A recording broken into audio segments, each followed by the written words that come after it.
بسم اللہ الرحمن الرحیم۔ روحانی سلسلہ قادریہ کے ناظرین السلام علیکم۔ امت مسلمہ رمضان کے مقدس مہینے میں داخل ہو رہی ہے۔ رمضان کا مہینہ آتے ہی نیکی کے کھیت کھلنے لگتے ہیں، برائی کے کھیت خشک ہونے لگتے ہیں۔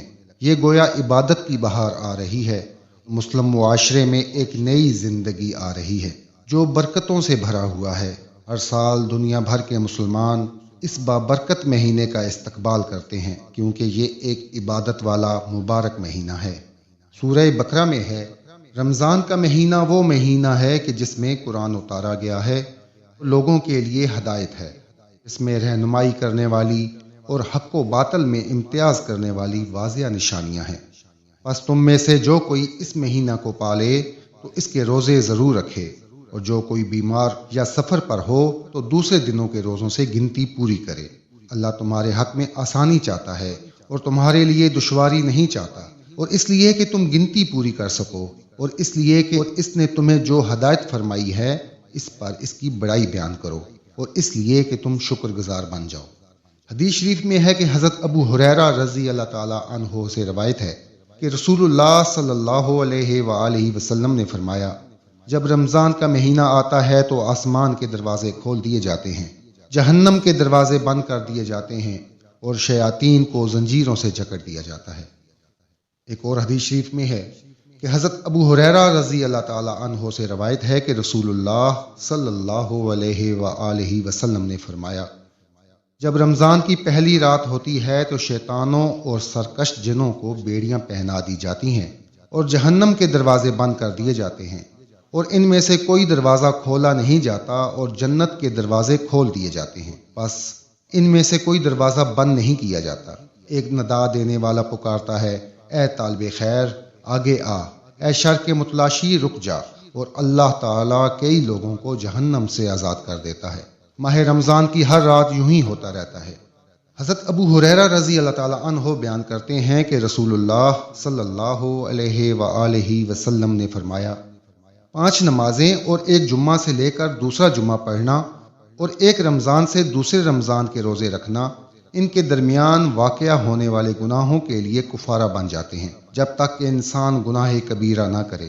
حضرت ابو ہریرہ رضی اللہ تعالی عنہ بیان کرتے ہیں کہ رسول اللہ صلی اللہ علیہ وآلہ وسلم نے حلفاً فرمایا، تم پر ایک ایسا مہینہ سایہ فگن ہو رہا ہے کہ مسلمانوں پر اس سے بہتر مہینہ اور منافقین پر اس سے بڑھ کر برا مہینہ کبھی نہیں آیا۔